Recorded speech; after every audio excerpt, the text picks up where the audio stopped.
Good evening and welcome to the very first Monday Night Live on LFS. I'm Kevin Ferris, your host and commentator for the evening. Throughout the night, we'll keep you up to date with the latest breaking news stories and chatting about the biggest transfer deals around the world. As well, as always, we'll have live audio commentary of the big Premier League game of the night. Tonight's big game is a London derby between Crystal Palace and Arsenal, which sees Roy Hodgson's side welcoming McAllister's Arsenal for their first home game of the season. Both sides got 3 points in their opening game of the season last weekend, Arsenal winning 2-1 over Nottingham Forest at the Emirates with goals from Bukayo Saka and Eddie Nketiah. Crystal Palace took a trip to returning Sheffield United under Paul Heckingbottom and came away with a win via an Odegaard goal. Can either of these teams keep their winning start to the season going and maintain a 100% record, which is only kept by just two teams after match week 2, Man City and Brighton? Two of the teams in Crystal Palace remain unchanged to decide the start of the opening game of the season v Sheffield United last week, as Sam Johnston starts in goal, a back four of Joel Ward, Joachim Andersen, Mark Guehi and Tyreek Mitchell, a midfield two of Jefferson Lerma and Shaq Doucouré, with an attacking four of Arabechi Eze, Jordan Ayew, Jeffrey Schlupp and Odegaard Edouard. Arsenal make just one change, which is an enforced one, with new signing Urian Timber out through injury, with Tomiyasu replacing him in defence. They start with Ramsdale in goal, a back four of Thomas Partey, Benjamin White, William Saliba and Takahiro Tomiyasu, a midfield three of Declan Rice, Kai Havertz and Martin Odegaard, the captain, and a front three of Bukayo Saka, Gabriel Martinelli and Edouard Nketiah. Kickoff at Selhurst Park in this London derby to round off Matchday 2 is on the way next.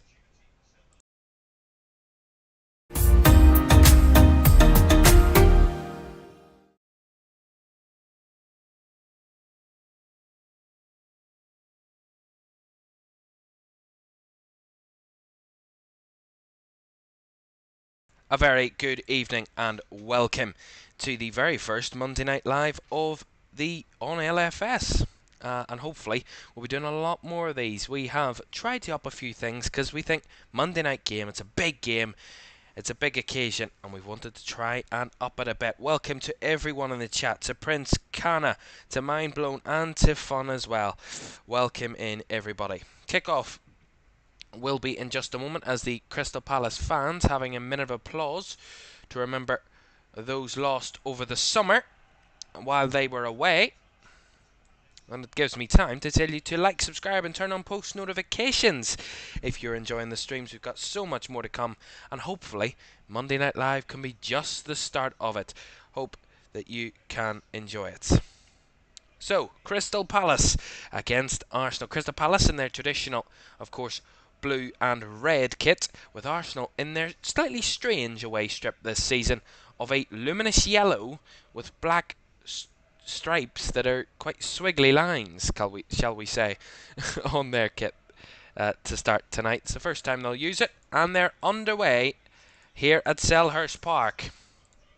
Two teams that got winning starts to the season last week.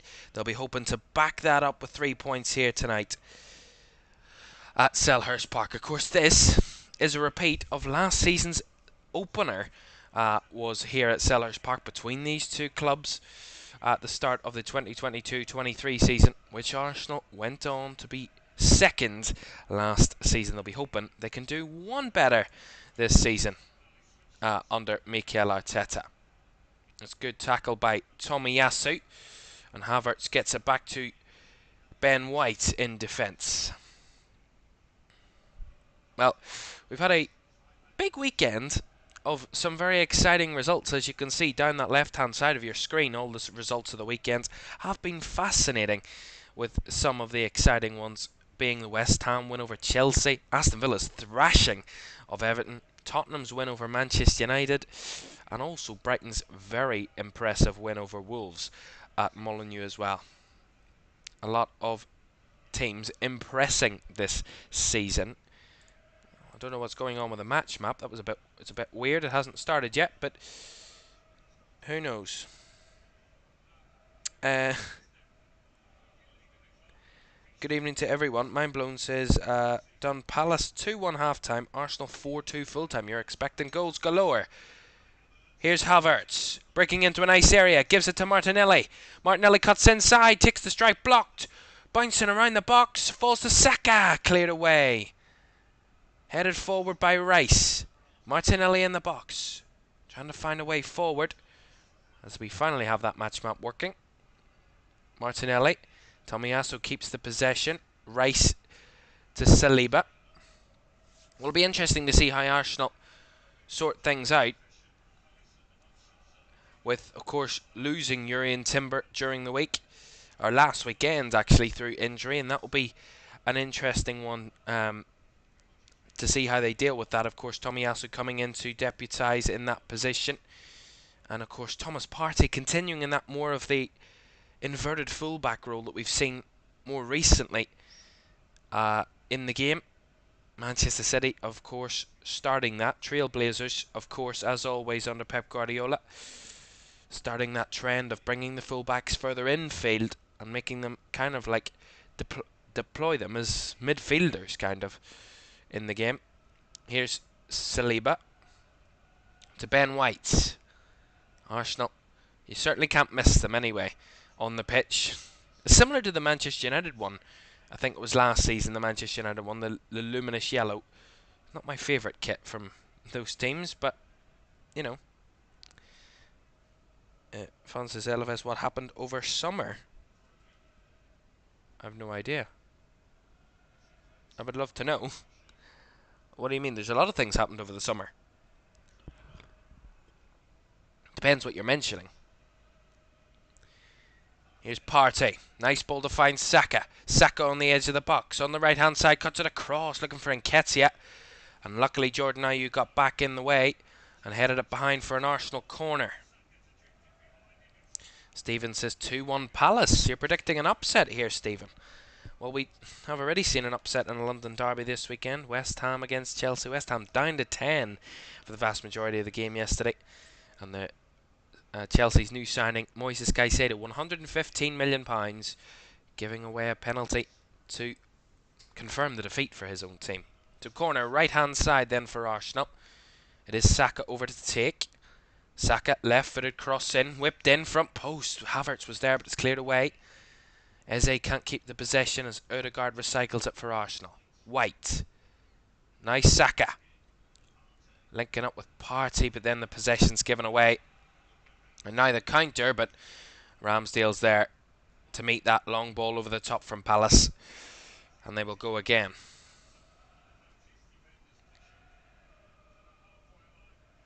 Oh yes, over the summer. No, just usually some clubs do it in their first home games of the season, where they like commemorate big parts of their club.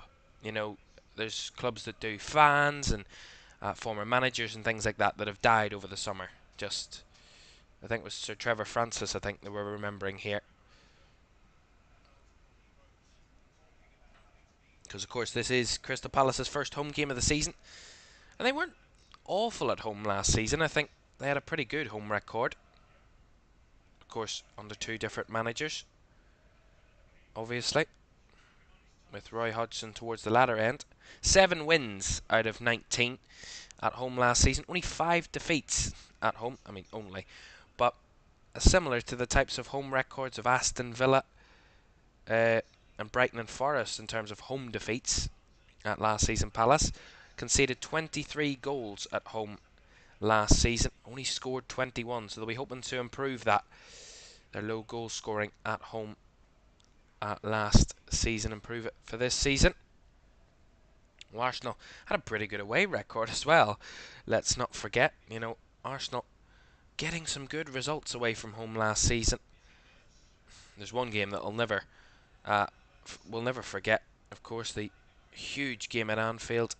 But they had the best away record in the league last season, Arsenal. 39 points from 19 games. Only anywhere near close to that was Man City with 37 points. So the best team away from home, Arsenal, last season. We'll see if they can be anywhere near as similar this season. As Arsenal just holding up the possession here. Dominating the possession early on. Here's Tomiyasu. Rice Out to the left for Martinelli. Martinelli goes back into defence. Eunice in the chat. Crystal Palace 1, Arsenal 3. Ball over the top, looking for Nketiah. A bit of a scramble at the back there, and the foul on Joachim Andersen eventually is given by the referee. Committed by Eddie Nketiah. The referee this evening is David Coote. I mean, I'm not a big fan of all the Premier League referees. I think some of them are a bit idiotic, but David Coote, he's not a bad egg. He's half decent. I mean, he's half decent as Premier League referees can be. Let's be honest. Well, of course, William Saliba made his debut in this fixture last season for Arsenal. His Premier League debut, I think it was.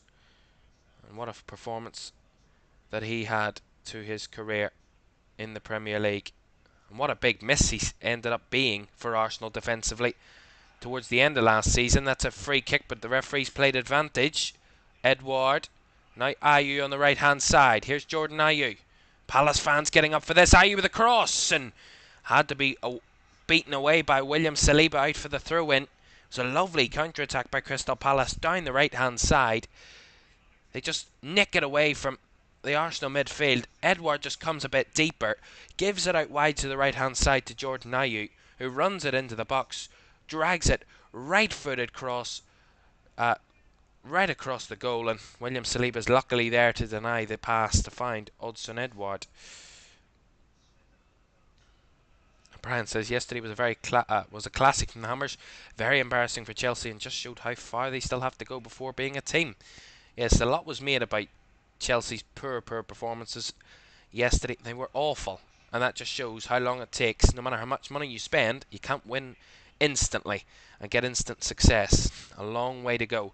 And I think Mauricio Pochettino's the correct manager to build a kind of project at a football club. He's done it before at Spurs and got them all the way to a Champions League final.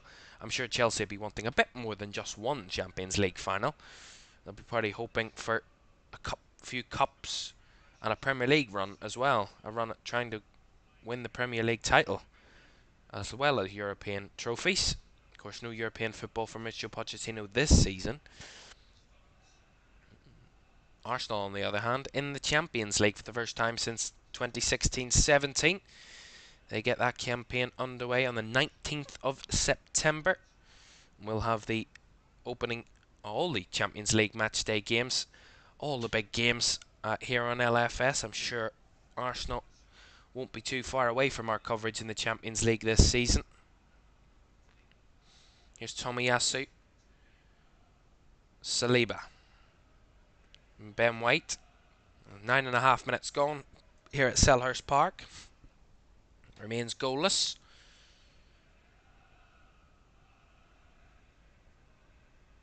As the Arsenal team just hoarding all the ball at the moment. Palace only getting slight counter-attacks, but Roy Hodgson alluded to it in his pre-match interview about how he's not expecting to have anywhere near a lot of the ball. Here's Saka trying to link up with Nketiah. A bit of a scramble away from Palace again.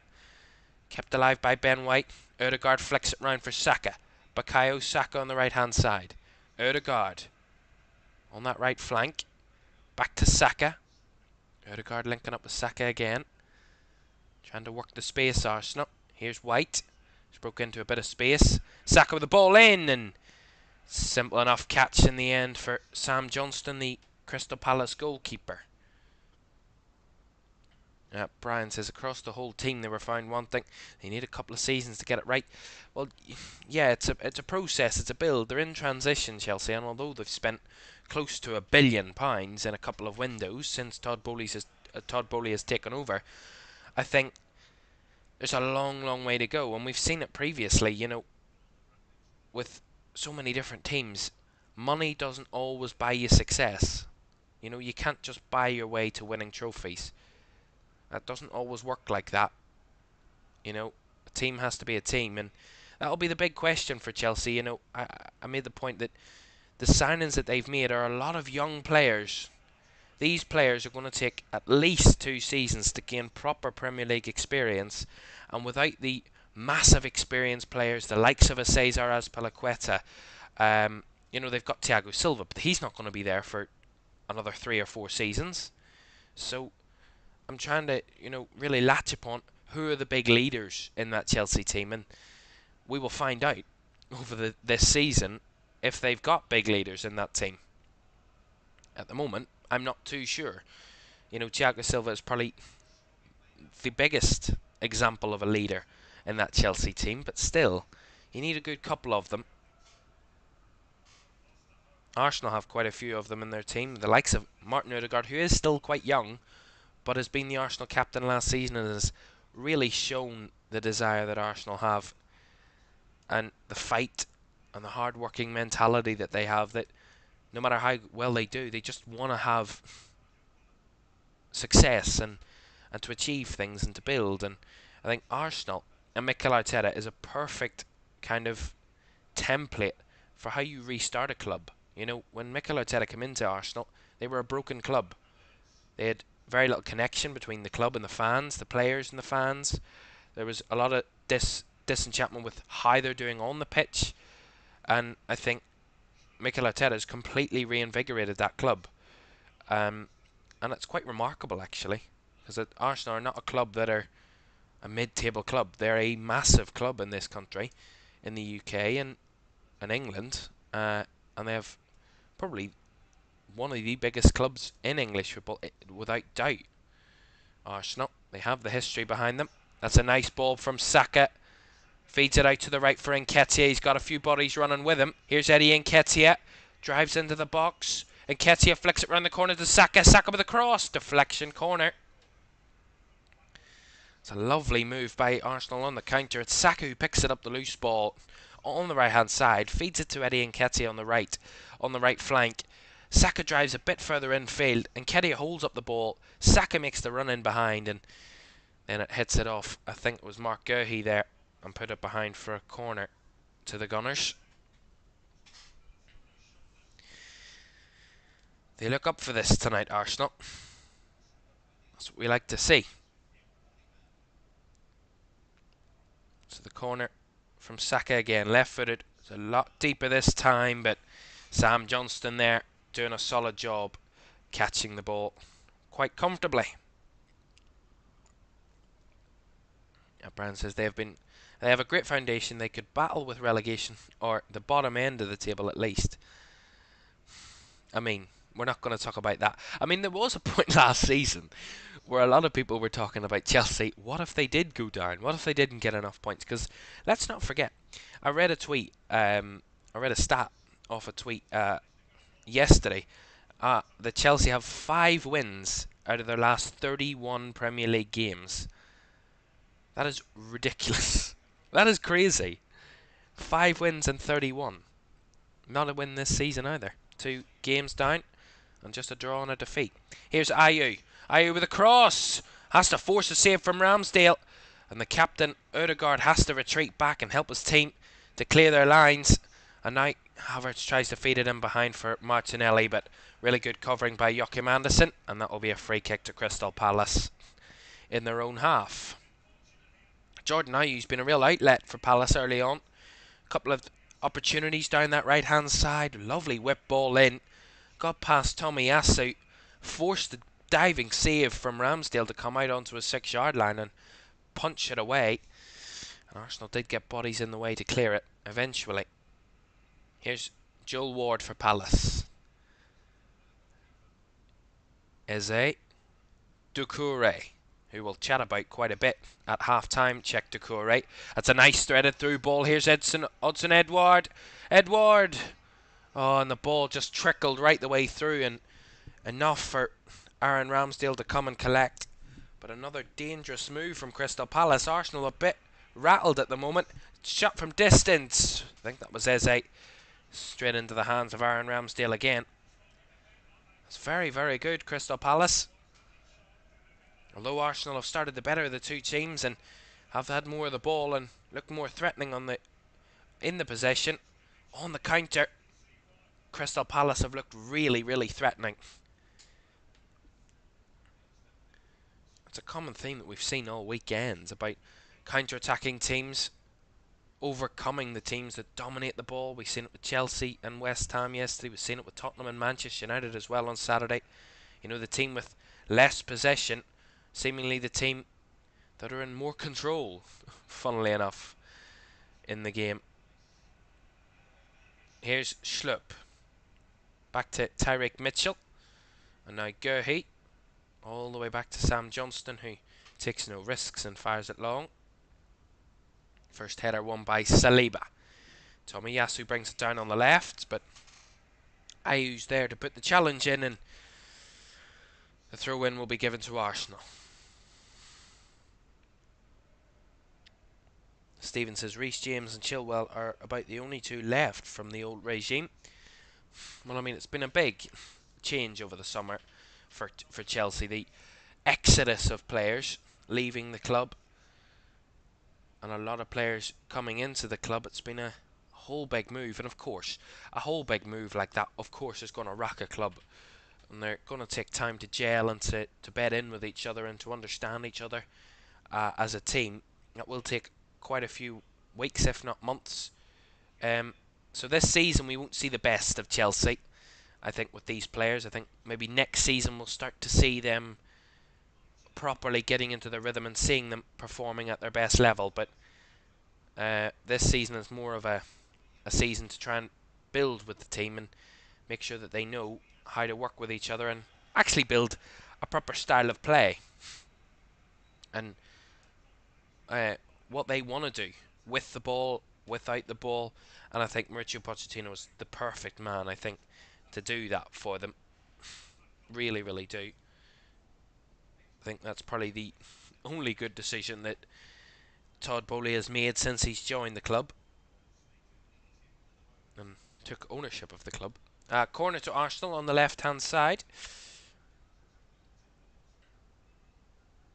A couple of Arsenal bodies in the box. Palace having quite a few defensively. They're crowding out that 6-yard area. Corner from the left-hand side, right-footed. It's a deep corner to the front post, and it's headed back the way it came by Jefferson Lerma. So that'll be another corner to Arsenal on the left-hand side. As Stephen says, West Ham had 25% possession yesterday and still managed 12 shots, 6 on target. That's playing the last 20 minutes with 10 men. Exactly. It was a masterclass from David Moyes and his team. Martinelli with a second successive corner, and another good bit of defending from Crystal Palace to clear it away. Martinelli will whip another ball in. Another headed clearance. Tried to keep it alive was Declan Rice, but his header will just bobble its way to Sam Johnston, who will catch. But yeah, a proper masterclass from West Ham. I think they were excellent yesterday in how they went about, dealing with Chelsea. I think I thought about it after the game, and I didn't pick up on it actually during the commentary of the match, but I thought afterwards, West Ham, they set up to defend deep and to counter-attack against Chelsea. But when they went down to 10 men, they just had one less man to do it. They didn't change their tactic. They were still doing the same thing. It just meant they needed to be a lot better. When they did counter, they needed to be more clinical and to be more potent with their attacks, because they couldn't throw as many bodies forward. But they weren't throwing many bodies forward anyway, so there wasn't really much of a tactical switch from David Moyes, really, in the game.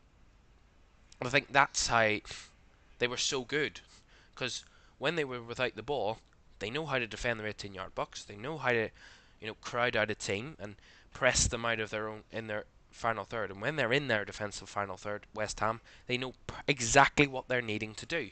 They've done it a couple of times before against big teams and teams that they probably feel that they're, on paper, inferior to. I just seen a shot from Nketiah there. It's gone well wide of the left post. It was a shot from distance.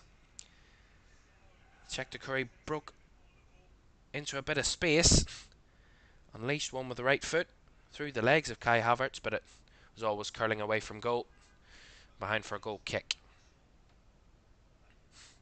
Now Stephen says, what do you do with the ball when you have you're correct, a masterclass? Yeah, exactly. It's, people talk so much about having possession of the ball and dominating a football game, but that's not the only way to win a game. You can have literal minimal amounts of possession, but be really, really effective with that little amount of possession, and still win a game of football against a side that have had 70, 80% possession. You know what I mean? Don't see it very often, because a lot of teams with a majority of possession end up breaking a side down that aren't so good at defending with 25% of the ball. So, you know, it's David Moyes. It's perfect from David Moyes. He knew what he was doing. He knew what the team needed to do. They perfected it in training probably, and have been doing so since David Moyes has been the manager. They've been perfecting how to do that, defending deep and making sure that they don't let little pockets emerge in their defences. And I think it's credit to David Moyes as well. Credit to the team executing it so effectively. Here's Ben White. 22 and a half minutes gone here, so halfway through the first half, and still 0-0. Only had one shot on target. It was Crystal Palace that had the shot on target. That shot earlier from distance that was quite comfortably saved by Aaron Ramsdale, but Arsenal not finding their passes into the final third, probably the way Mikel Arteta would have liked so far. Here's Ben White. Saka. Back to Saliba. And now to Odegaard. Odegaard with the switch ball. Out to the left to Martinelli. Martinelli. Tomiyasu. To Havertz. Havertz to Martinelli. Arsenal getting 5 bodies into the box there. Have to go slightly a bit further back with Tomiyasu. Now Rice. Lovely threaded ball to find Martinelli on the left. Martinelli cuts it to the edge for Odegaard. Odegaard trying to work a bit of space. Still being covered over. Havertz. Tomiyasu. Arsenal reluctant to put a cross in at the moment. A low cross from Tomiyasu. Saka was trying to lurk there, but cleared away by Palace. They're not getting many aerial crosses into the box, Arsenal. Maybe purposefully so, because Palace have a lot of height in there defensively. They're a strong, tall team, this Crystal Palace side. That's another switch ball out to the left for Martinelli. Can he get past the two Palace players? He's held off again as Tomiyasu tries to break forward, but slips on the ball, and Palace now have a chance to break. Here's Ayew. He's still in his own half, and we'll just recycle the possession for Palace. Give them a bit of a few touches on the ball. Brian says it ain't what you do, it's the way that you do it. Yes, exactly. Some people call it negative football, and some people call it very strong and structured ways of playing against big teams, because you go toe-to-toe with big teams, you're more often than not going to get absolutely trounced.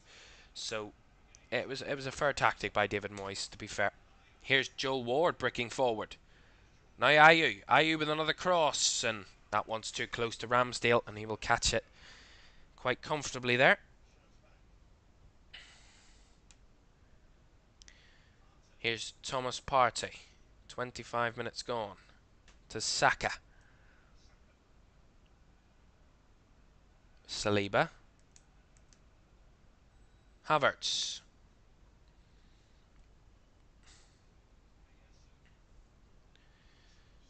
Tomiyasu. Saliba. Saliba out to the right is Saka. There's a few players in there for Arsenal. Here's Bukayo Saka, quick feet, whips a ball in. Headed away by Anderson, brought down by Rice. Here's Declan Rice.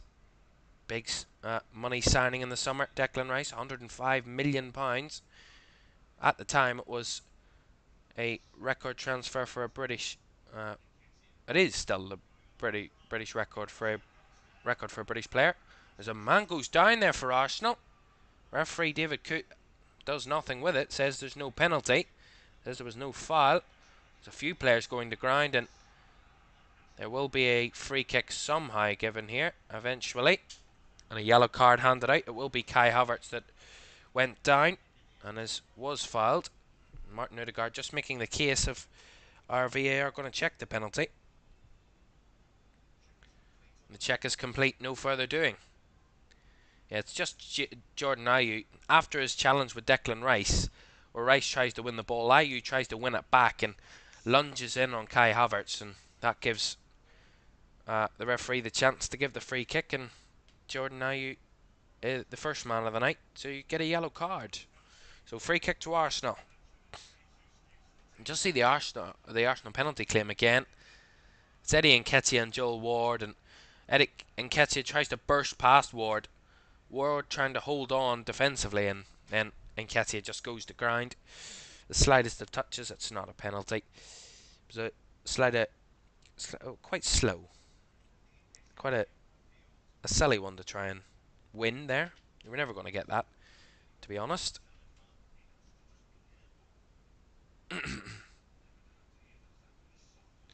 Caicedo was now the most expensive signing. Yeah, but for a British player, I think, isn't it? A British player record for Declan Rice, I think 105 million, because Jack Grealish was the record for a British player at 100 million. Odegaard ready to take the free kick. He'll have another go at it. He was ready to take it and then stopped just a yard from the ball. Odegaard whips a ball in, and I think there might have been a Arsenal touch in there. It was Thomas Partey put it well wide. That was quite anticlimactic in the end. His ball whipped in. It's a lovely ball whipped in by Odegaard, and there's a few players in there. Havertz goes down actually, and it's the header tried to be flicked on by Thomas Partey and heads it well wide of the left post. No chance there.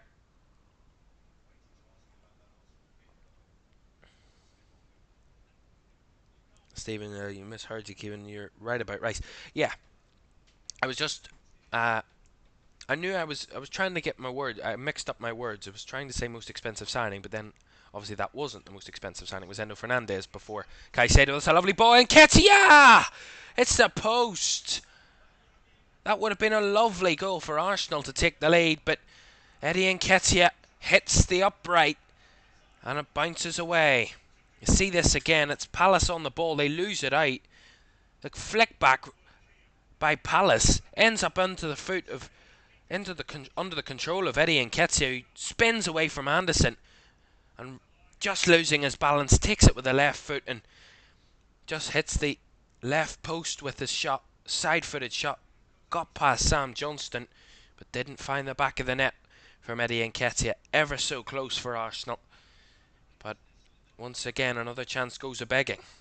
With the ball over the top there from Palace, will be collected by Ramsdale. Well, that's probably the best chance for Arsenal in the game so far. It's not been the most exciting of attacking displays from Arsenal so far. They've had a few good forays forward, but no huge chances. As that ball targeting, looking to find Bukayo Saka, was just straight through to Sam Johnston to collect. Well, Arsenal have had 67% of the possession so far, so 2/3 of the possession, and have had 5 shots, not a single shot on target yet. Palace have had 33% possession, 4 shots and 1 on target so far. Arsenal's XG is 0.22, Palace's is 0.11. Ramsdale with the ball at the back, fires it up the pitch, too far for Saka to get on the end of, but he's battling with Mikel and tries to come out of that one, and Mikel will commit the foul on Saka, and Saka will get the free kick. 30 minutes gone, 0-0 here on the Monday Night Live. We're at half-time. We're going to have a chat about the big stories of the day. You can get your conversations and your opinions, and we're going to be talking about the whole Mason Greenwood story. Of course, the Spain winning the Women's World Cup. We'll have a few stories on that as well, plus any interesting transfer news that might be emerging. Of course, Czech Doucouré has been linked with big moves away, most notably Liverpool, that I've seen. I mean, I personally would quite like him, but whether the deal will get done, we will wait and see. And Partey trying to force a ball up the pitch for Arsenal, but It's cut out again by Palace. They've done really well at that, cutting out those balls over the top and the deliveries from Arsenal. Crystal Palace, defensively, they've dealt with everything so far.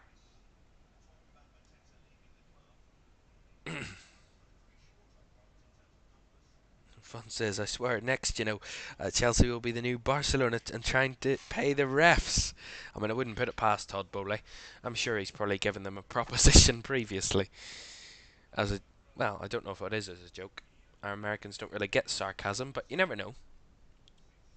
Todd Bowley's done quite a few crazy things since he's come in as the owner of Chelsea. I'm baffled how he ever got the bloody club, but nonetheless, he is the owner, and he's just a bit nuts. Too nuts for my liking. Martinelli. Saka on the right-hand side. And Odegaard's coming back from an offside position. He should have known that. Martin Odegaard there. That was a poor decision by the Arsenal captain. Just seeing pictures of Mark Bright, the Crystal Palace ambassador, and just beside him Steve Parish, the Crystal Palace, I don't know if he's a CEO or director of football or something along that lines, but he's higher up at Crystal Palace. And of course the England manager Gareth Southgate alongside him. And Alan Pardew as well. There's a lot of famous faces on that set, up on that stand, all sitting in a close proximity of each other. Fons is breaking. Thierry Henry is the new France under-21 head coach. Fascinating. We'll talk about that at halftime as well. Of course, Thierry Henry's been linked with a few moves, managerial roles as well, around Europe. There's an issue here for Declan Rice, which he'll probably have to get seen to. He's holding his eye of something. Might be something in his eye. Looks to be an issue there for Declan Rice. I think he was asking for a mirror, to pronounce it correctly there. Just checking if there is something in his eye there. Declan Rice.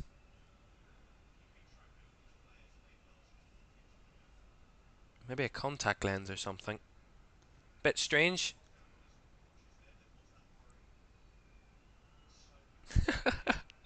Well, we're still waiting. They're inspecting Declan Rice's eye on the sidelines, the medical staff. He's saying he's okay. He's just been slightly booed by the Crystal Palace supporters here. That was definitely not on my list of things I was expecting to see tonight. Declan Rice's eye being checked. That's a poor one from William Saliba. Falls for Jordan Ayew, who's taken down by Saliba. Palace want a penalty. It looked like it was a good challenge by William Saliba initially. We'll see the replay. But it was a poor first touch by the Arsenal centre-back. Allowed Jordan Ayew to latch onto the end of that loose ball and try and force Palace on the counter. I don't think there is anything further to be done there. Here's Saka on the right-hand side. Will we get the opening goal before half-time? We've 10 minutes plus additional time to go. And it remains goalless here on the Monday Night Live on LFS between Crystal Palace and Arsenal. Odegaard finds Declan Rice in a bit of space. Rice now, Nketiah flicks it over the bar. Eddie Nketiah. Another massive chance for Arsenal. It's a lovely idea by Declan Rice. Really, really good. Broke a bit further forward, Rice. Totally unmarked. Spotted that Palace had switched off a bit. It was Eze that switched off, marking Rice. He played the through ball. And Nketiah made the run in behind off the defender Tariq Mitchell and just tried to lob the keeper, and in doing so flicked it right over the crossbar. It's not great, that. Not great at all. Fon says Al Hilal have made a €32 million bid for Rodrigo de Paul. I mean, who are they not trying to buy at the moment? Honestly. Ridiculous. Here's Edward. Cut out there by Rice. And Rice dragged into left back position there. But Palace couldn't keep it alive and will run for a Arsenal throw-in. On that left-hand side, Gonzalo Montiel has a medical booked for Tuesday at Forest, I believe. Well, we'll chat all about the transfer stories at half-time. Do keep them coming in. They'll be interesting to have a chat about. And also your football clubs, how you, with around about, I think it's 10 days, 11 days left of the window. What are your football clubs doing? In the chat, let us know. And we'll have a chat about who you might need to sign or who you would want to sign before the window closes. I've certainly got a few opinions about Liverpool, but I don't know if we'll go there tonight. I think it's best to just leave it, Here's Ben White. Out to the right hand side is Thomas Partey. Partey has to go back to Saliba. Partey in the middle. Out to the right hand side is Saka. Saka up against Mikel. Mitchell's done a really good job at holding off Bukayo Saka for the majority of the night. Here's Rice now, Odegaard on the right hand side. Apologies about that.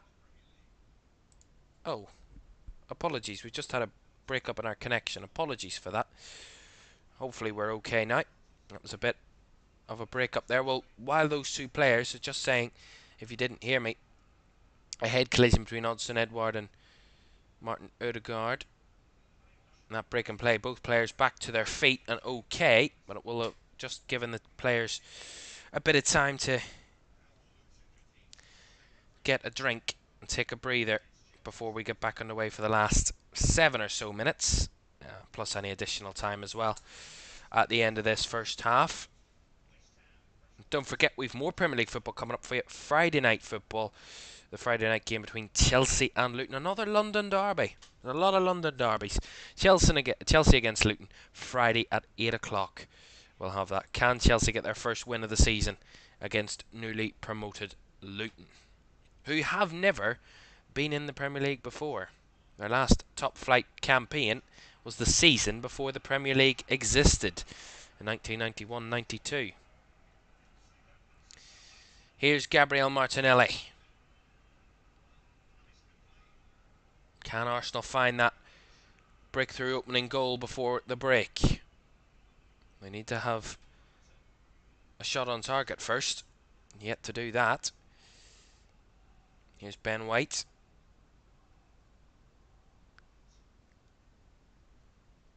Nketiah trying to break forward. Nketiah, nice ball out to Saka. It's good hold up by Nketiah there. Saka on the right hand side, breaks into the box, trying to drag it across. Will take the strike instead and will go well wide of the left post. High and wide there from Bukayo Saka. Causes the issue in the end and comes to nothing again for Arsenal. 5 minutes plus additional time to go. Still 0-0.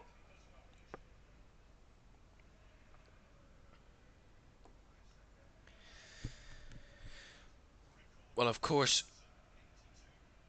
Bukayo Saka, there was a bit of a record news before the game started. 82 consecutive appearances for Bukayo Saka for Arsenal. The most in Premier League history for Arsenal. And joining Paul Merson, equalling that record with 82 consecutive Premier League appearances for the Gunners. Well, he's hoping to get 83 and break that record, hopefully, from his point of view, when they play Fulham next week at the Emirates. Odegaard. Partey loved a ball over the top. Martinelli trying to threaten. Saka latched onto the loose ball, and Odegaard with a strike and forced a massive save from Sam Johnston. That was a lovely strike by Odegaard. Really, really good. Curling ball, dipping at the last second, and Sam Johnson had to tip it over the bar. Looked like it was just going to drop onto the crossbar for Odegaard, but denied by Johnston, and that's, I think, the first shot on target of the half for Arsenal. And what a first shot on target it is. Fair enough. So corner, right hand side then for Arsenal. They get this breakthrough before half-time. It'll be a massive relief.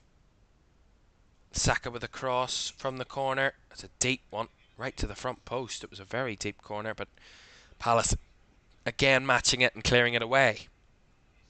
Saka to try and recycle the ball, and he's taken down there by Ebereeze. They've taken the free kick quickly. Here's the ball whipped in. Martinelli with a back post strike, but wide of the post again. They've had quite a few more shots in the last 5-10 minutes, Arsenal. Not lacking the accuracy, these shots, though, they are. It's a first-time ball over the top. Partey made the run beyond and put the cross back in, and Martinelli met it first time. Took the strike and ended up going wide of the right post. Fun says, I think the whole Saudi Arabia absolutely disgraceful. I think they should, as a league, have only a certain amount that they can spend, because if you think about it, if they have spent billions on loads of big names, like for example Benzema, and it's not just all right, and I think it's stupid. There's a lot of controversy about Saudi Arabia and that whole regime, but again, China done it a few years ago. That went down the drain. That never ended up happening when Chinese Super League or whatever it is it was called, the Chinese Pro League or whatever it is, they tried to create, didn't work out. But these nations have all the money. You know, why should Europe keep football like it has for the vast majority of time? I'm not saying I agree with it, because I'm inherently against anything that Saudi Arabia do with their human rights breaches, but, you know, in a footballing sense, you can't gatekeep certain countries from football unless they've committed massive crimes. But then again, you could argue Saudi Arabia have. So it's a tough situation. It's a complicated situation. Here's Edouard to hold up the ball for Palace. That ball will run into play off a Arsenal final touch of an Arsenal player there. I think it was Martinelli. So Palace will get the throw in. Last minute of the 45 before we see how many minutes will be added on.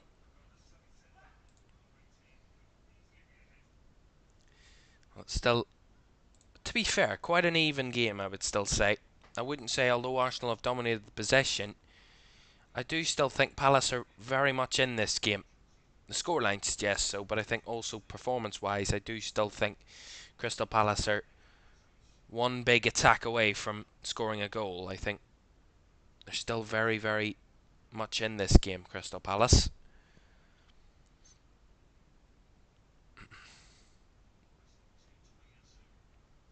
Here's Saliba. Ben White. 45 minutes have surpassed, and we will have a quite respectably low 2 additional minutes. Not seen much of that in recent weeks in around England in terms of football. There's been a lot of added time put on to the end of each half, but 2 minutes is quite low for what we've seen recently. Here's Ben White. Saka. Saka to find Nketiah. Nice first touch by Nketiah. Takes the strike which hit Gurhey. Kept alive on the right by Odegaard. Saka. Trying to work his way through the multitude of Palace bodies. Odegaard pressed and tackled, but taken off the ball. The referees thought it was a fair challenge, and now Palace on the break. Here's Edouard. Trying to feed it through. Eze can't latch onto it. Eze still going, goes down. Referee says no penalty.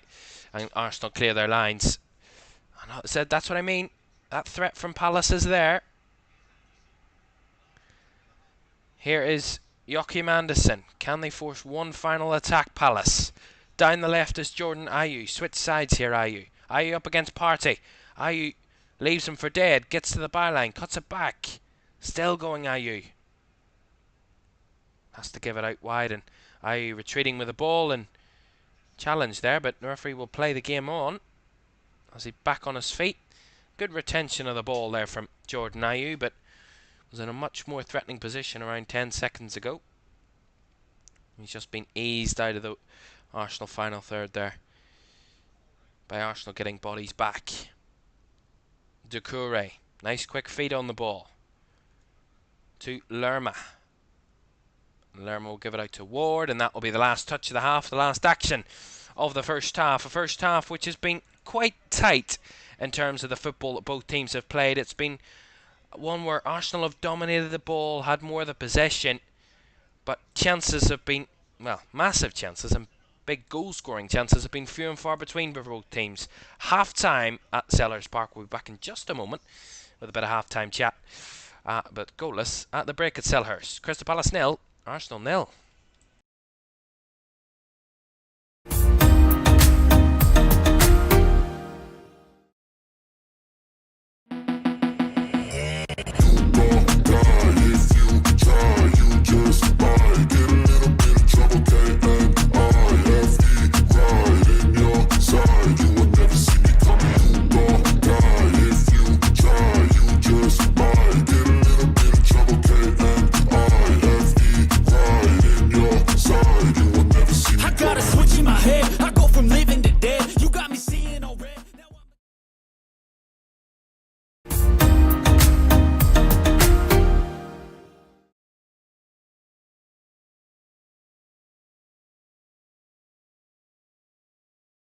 Welcome back to Monday Night Live. Just had a quick break there on the live. Half time at Sellers Park. It's Crystal Palace 0, Arsenal 0. And we're going to have a quick chat about a few big stories that are breaking this afternoon. We'll start with the Mason Greenwood stuff. That whole big story this afternoon. Manchester United have released a statement there. CEO Richard Arnold has also released a statement, but we'll read the story.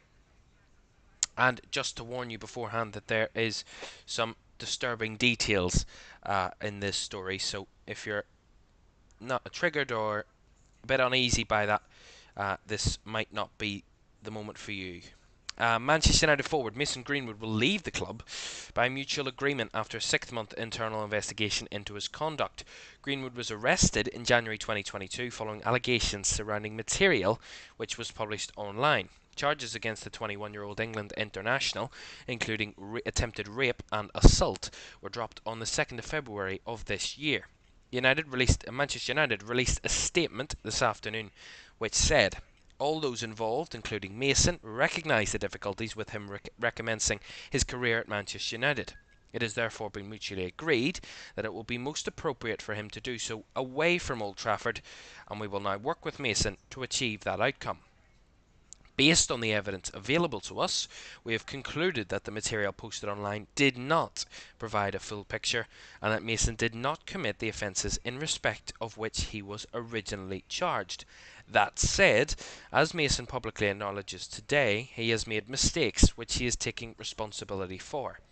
Well, in a statement, Greenwood accepted he had made mistakes and took his share of responsibility, but added that he did not do the things that he was accused of.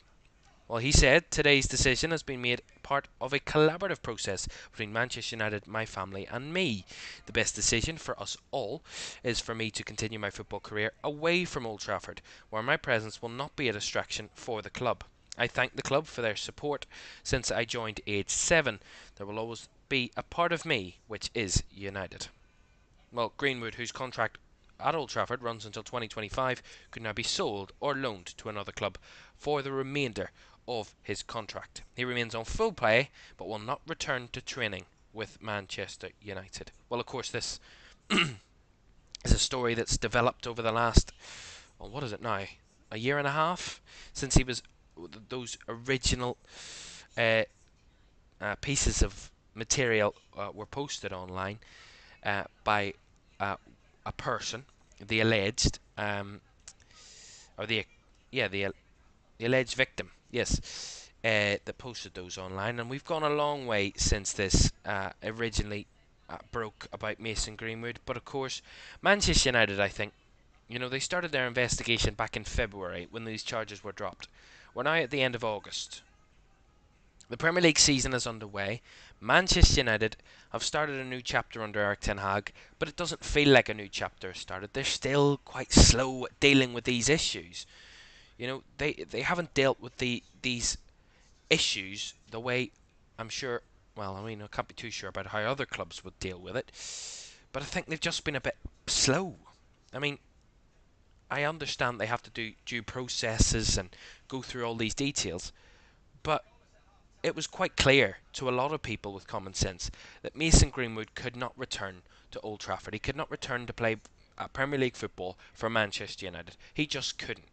After what has progressed over the last 18 months to 2 years, you know, I'm not saying that he was guilty or anything like that, because in a court of law, it's all very complicated, and I can't say very much beyond that, because of course that could be accused of libel and all that type of thing. It's a whole complicated situation. But he was cleared of his charges, or well, the charges were dropped. Think of that what you will. I'll not make any more comment on that, but think of that what you will, that they were magically dropped a few months after they were originally accused. But initially, I was confused by this today from Manchester United, because a couple of weeks ago there was a lot of stories emerging in the media. Whether they were true or not, we don't know, but those leaks that apparently Manchester United were preparing for a return of Mason Greenwood at the club, and that they had prepared for that and were contemplating it at one point. And I think this statement is kind of like a typical Manchester United panic statement that we've seen from previous seasons and previous years. That it's been more of a panic statement rather than actually a commanding decision that the club have made. They've kind of been pushed into this by the court of public opinion, basically, and I think they have been affected. Their decisions internally and their investigation has been tarnished and tainted by the fact that the court of public opinion has been a massive factor in that. I mean, it's hard in this day and age of social media for the court of public opinion not to be a massive factor, but at the same time, Manchester United, one of the biggest football clubs in the world, need to be setting an example for these types of situations and these issues of very, very damaging accusations. Let's not forget what Mason Greenwood was charged of, by the way, and yes, those charges were dropped, but he was initially charged for attempted rape and assault. Those were the official charges that Mason Greenwood were put against Mason Greenwood that were dropped. So these are very serious allegations, and the fact that Manchester United have kind of been hung out to dry basically on this occasion, as we've seen on multiple occasions, basically shows their incompetence and the fact that they lack that experience and that ability to deal with these large issues. And who knows, but a big story that comes to an end, but off the football pitch, and now to on it again. And of course the big controversial refereeing decision of the weekend, one that I will get my opinion on very, very shortly, is Liverpool will appeal against Alexis McAllister's red card in the 3-1 Premier League win over Bournemouth. The Argentina midfielder faces a 3-game suspension after he clipped Ryan Christie's foot in the 50th minute at Anfield on Saturday. Liverpool manager Jurgen Klopp said it was harsh and that his side have been punished enough by the dismissal. Match of the Day host Gary Lineker described the decision as a nonsense on social media. Well, Liverpool were awarded a controversial first-half penalty when Joe Rothwell was adjudged to have fouled Dominic Szoboszlai. Both decisions were awarded by referee Thomas Bramall without interference from the video assistant referee. Well, Hired Webb, Chief Refereeing Officer for PGMOL, the Professional Game Match Officials Limited, which is, of course, takes control of the referees in England, said last week that officials want to be the least interfering they can be. Well, on the Premier League's opening weekend, Webb contacted Wolves to apologise after they were denied a late penalty against Manchester United, which we've spoke about previously, when Andre Onana jumped into Sasa Kalajic. Well, the three officials at the centre of the decision were referee Simon Hooper, VAR Michael Salisbury and assistant VAR Richard West. They were overlooked for Matchday 2 fixtures. They were not given any appointments. Well, Liverpool, I think, are rightfully going to appeal this, in my opinion. I think it's a disgraceful decision by the VAR not to intervene. I think they speak so highly about this clear and obvious error kind of standard, and we see it bombed about every now and again when it suits the referees. Oh, clear and obvious error. It wasn't a clear and obvious error. This was the most perfect example of never a red card, given on the pitch as a red card, and the VAR just not getting involved. That's the perfect example of a clear and obvious error. The referee gives a red card, it's never a red card. Not in my opinion. It's clearly not. You can look at the clips, and if you think that's a red card, then football is not for you. I can just say that. Football is not for you if you think that's a red card, because it's a contact sport. And I'm not saying that all contact should be allowed, but Alexis McAllister's contact, the minimal amount of contact that he had on Ryan Christie's, whatever it was, his foot or his leg or whatever it was, the very minimal amount of contact, which, by the way, he pulled out of the challenge, I think a red card is extremely harsh, extremely wrong, and I think VAR Paul Tierney to not intervene was quite criminal, to be honest. And a lot of people have made it clear that the decision should be rightfully appealed and it should be overturned by the FA. Whether that will happen or not, well, of course, we will wait and find out, because we only got the confirmation that Liverpool were going to appeal when it came out this afternoon. But we will wait and see. Right, some news that some few quick stories to tell you. Ben Foster has today announced his retirement. The Wrexham goalkeeper has retired from playing for a second time. The 40-year-old former Manchester United and England stopper came out of retirement to rejoin Wrexham in March of this year after an injury to their first goalkeeper at the time. Foster played a key part in Wrexham getting back to the Football League last season and only signed a one-year extension this June. But he has said that he feels that it was the right time to retire. Man City defender John Stones has been ruled out of action until after the international break, according to manager Pep Guardiola. Stones suffered a muscle injury in pre-season and missed City's opening 2 Premier League matches and remained on the bench for their Super Cup win. The next international break is between the 4th and 12th of September, with Stones' earliest return at the moment, the 16th of September. Speaking of injury, and Everton striker Dominic Calvert-Lewin faces another spell on the sidelines after sustaining a facial injury in Sunday's 4-0 defeat at Aston Villa. Calvert-Lewin was substituted after 38 minutes following a collision with Villa goalkeeper Emiliano Martinez as he challenged for the ball. He has a bruised face and will undergo further assessment with the club's medical staff this week. He must now follow the FA's concussion protocols before returning to action. And also speaking about Everton, and police are investigating racist comments directed towards Everton's Belgian midfielder Amadou Onana. The 22-year-old shared a screenshot of a racist message he received after Sunday's 4-0 loss at Aston Villa. Everton, in a statement, said that such abuse is vile, and Merseyside police added, "We condemn such behaviour in the strongest terms. It is appalling to think that anyone would use an online platform to target anyone with abuse based on their race." Merseyside police can confirm an investigation is underway after it was reported racist comments were made on social media directed towards an Everton player. We take all reports of hate crime extremely seriously, and I would like to recommend social media users that any belief that they can maintain anonymity online to commit offences is misplaced. And to the final one, and of course, obviously, England losing out in that World Cup final on Sunday, and the heartbreaking news that Spain's winning goal scorer Olga Carmona, who scored the country's winner in the Women's World Cup final, was told after the game that her father had died. Carmona scored the only goal as Spain beat England to claim the trophy. The Real Madrid left-back's father had been fighting a long illness and died on Friday, according to Reuters. In a social media post, Carmona wrote, "I know you have been watching me tonight and that you're proud of me. Rest in peace, Dad." Carmona included a picture of her kissing her winner's medal along with a message. She added, "And without knowing it, I had my star before the game started. I know that you have given me the strength to achieve something unique." Well, the gold star is added to the shirt of the winners of a World Cup above the national team crest every time they win the trophy. Well, in a later statement on Monday, she added, "I have no words to thank you all for all of your love. Yesterday was the best and the worst day of my life." Well, the Spanish Football Association wrote on social media, "The RFEF deeply regrets to announce the death of Olga Carmona's father. The footballer learned the sad news after the World Cup final. We send our most sincere embrace to Olga and her family in a moment of deep sorrow. We love you, Olga, your Spanish soccer history. Well, those are the half-time stories and the half-time chat on the very first Monday Night Live. We'll be back with the second half from Sellers Park in just a moment.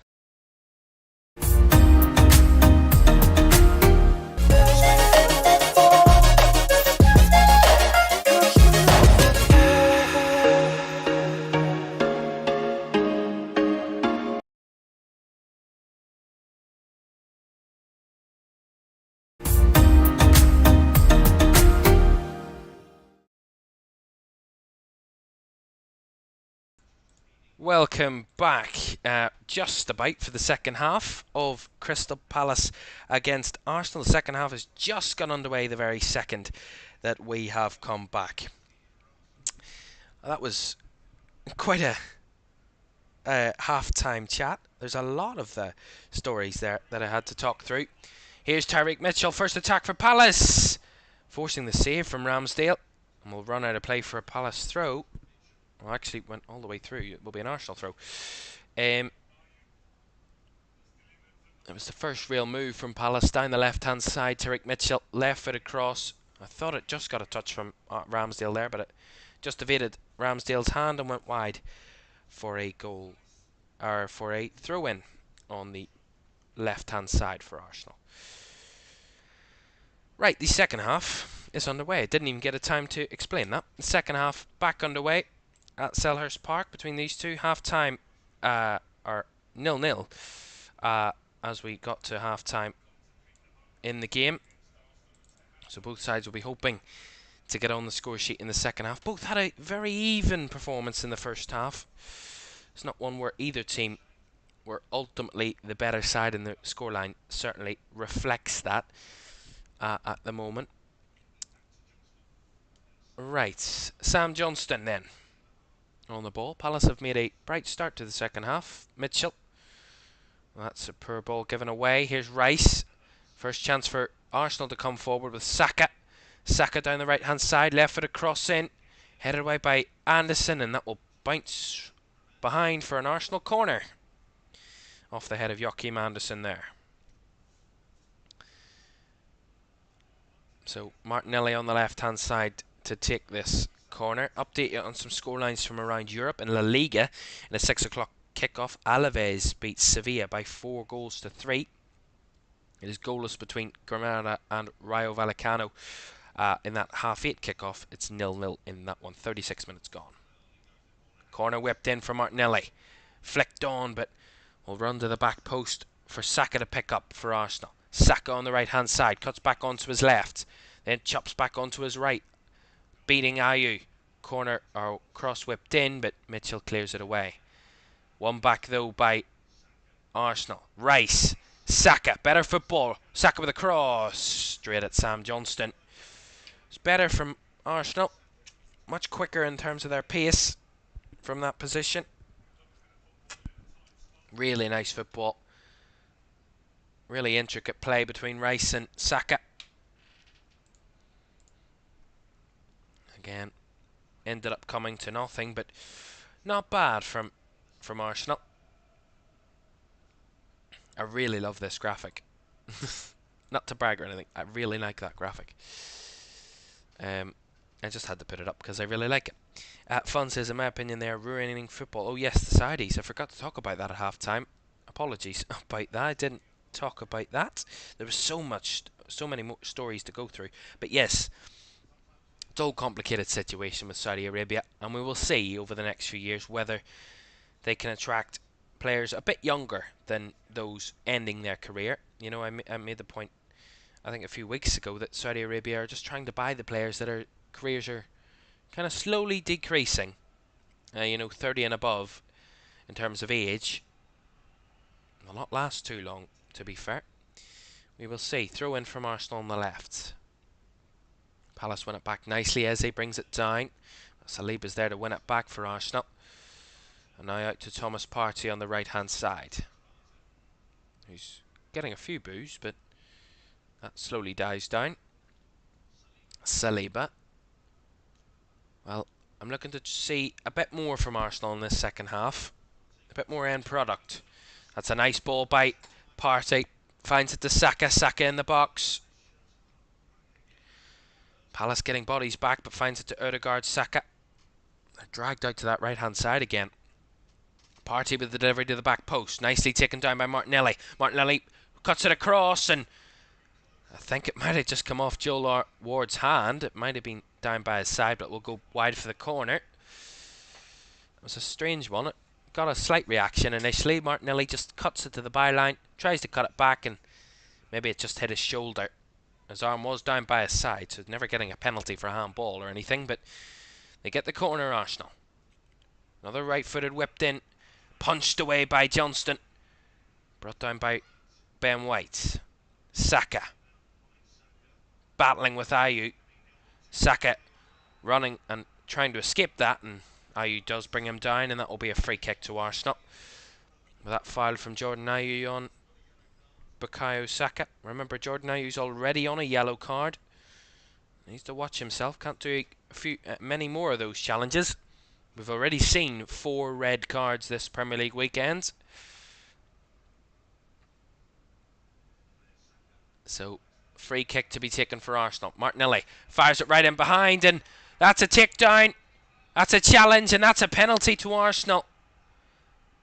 It's Sam Johnston with a late lunging challenge on Eddie Nketiah. It was a lovely move. Really smart free kick taken by Martinelli.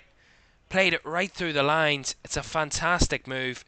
Finds it to Nketiah. Nketiah just gets there ahead of Johnston. Nicks the ball away from him. And then Johnston just comes bombing in to try and win the ball. And the referee points right to the spot for a penalty. No doubt about it from the referee's point of view. See it again. Yeah, it's a definite penalty. The referee, I think it's a penalty. I don't think VAR should get involved in this one, because I think the referee's got this totally correct. Sam Johnston there, far too late, nowhere near the ball. Tried to get the ball, he was nowhere near it, and ended up taking out Eddie Nketiah. As VAR are just making sure, because they're actually checking possible attacking foul. Whatever that means. A possible attacking foul. What does that mean? I'm trying to think if they're maybe checking for something else. A foul maybe that Thomas Partey has committed. Well, the check's complete. Because I think they're checking there was a Palace player down in the box, and they're maybe checking if there was a foul going the other way that could have helped Palace. But the decision is a penalty. So the VAR check is complete.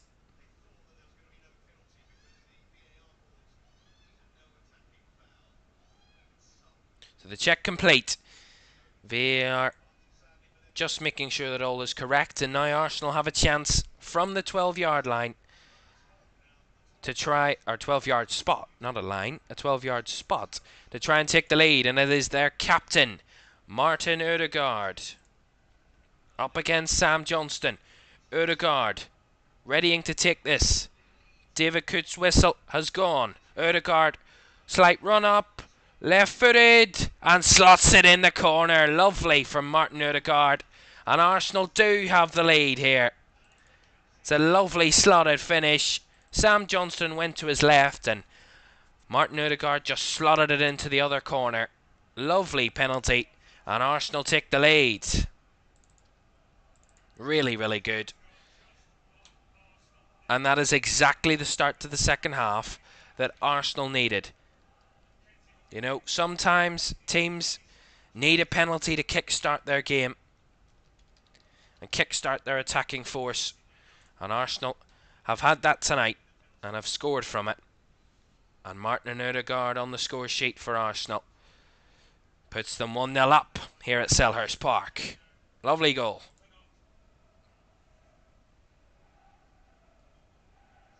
And it is met by a rousing chorus of 1-0 to the Arsenal from the away crowd here at Selhurst Park, who are in full voice now after that goal from their captain, Martin Odegaard. Johnston almost got caught out from the clearance there. Saka couldn't get a good control on it and ended up going out for a throw-in to Palace. Ian saying, come on you Gunners, paperclip, woo! Seems to be a lot of Arsenal support in the chat there tonight. Here's Eze for Palace. Nice feet from Barry Eze. Now Edouard to Lerma. Nice move from Palace. Here's Ayew with a cross and hits the side netting. Wide for a goal kick.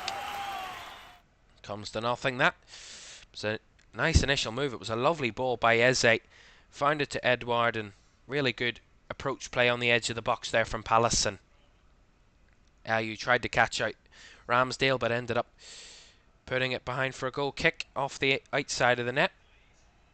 Well, when Arsenal have scored first since January 2022, they have gone on to win 32 of their 36 games when scoring first in the Premier League. Only 4 draws from those. But on the other hand, Palace have the most points last season from losing positions. 25 points. That's 9 more than the second placed, which are Arsenal. So, basically what it's saying is these two teams, Palace can come from behind, but Arsenal are good at holding on to leads when they get them. So basically it tells us nothing. Jefferson Lerma. Doucouré trying to force a ball through there, but Odegaard there to break it apart and to win the ball for Arsenal. Here's Partey. Partey gives it back to Palace. Here's Mikel. Doucouré slightly off target, and that will be a foul against William Saliba. So a free kick will be given to Palace. Barry Eze on the edge of the box. So free kick to Crystal Palace. Just see this again. It's Doucouré. I thought he just misplaced his pass, but it was actually a nice move. Found it to Eze, and Eze's challenged by William Saliba. It's a late challenge by Saliba. So free kick for Palace. In a very good area. It is literally on the edge of the D and quite central this. Barry Eze, he's not a stranger to set piece goals. Ian says anything tomorrow. Well, I don't know if there's a want for it. We could do the PSV Rangers game in the Champions League qualifying playoff round if you want that. Let me know. I'll do a poll on that later. You can let us know. I'll put the poll up on the community page. Barry Eze to take the free kick, and it's not the most accurate of ones. High and wide from Barry Eze, and behind for a goal kick to Arsenal. So Arsenal with the 1-goal lead. Captain Martin Odegaard with the penalty. 9 minutes into the second half. A bit of time wasting going on there. Referee just trying to crack down on that. From Ramsdale. Saliba.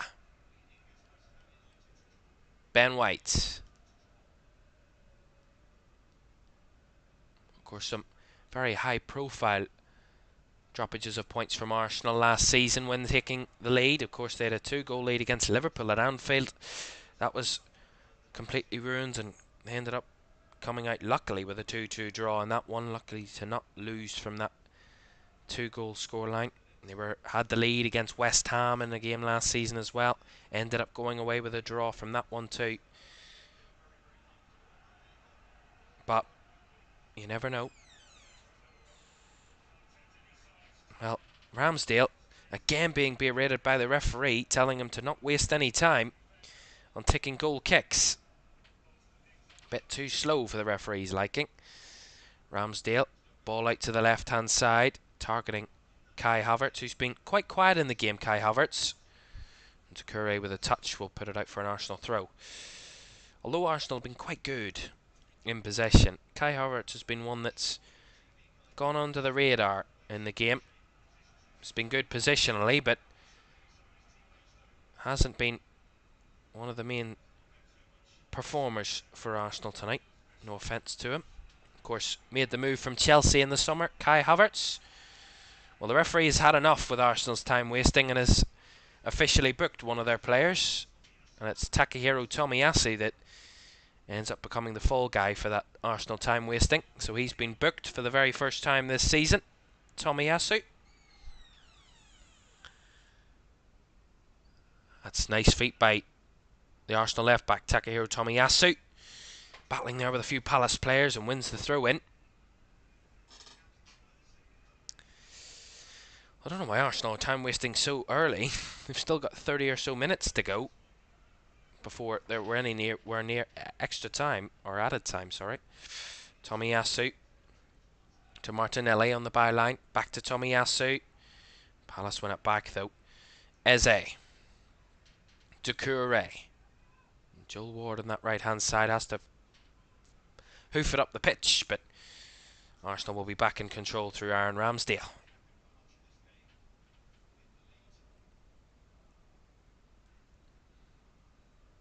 Here's Ben White.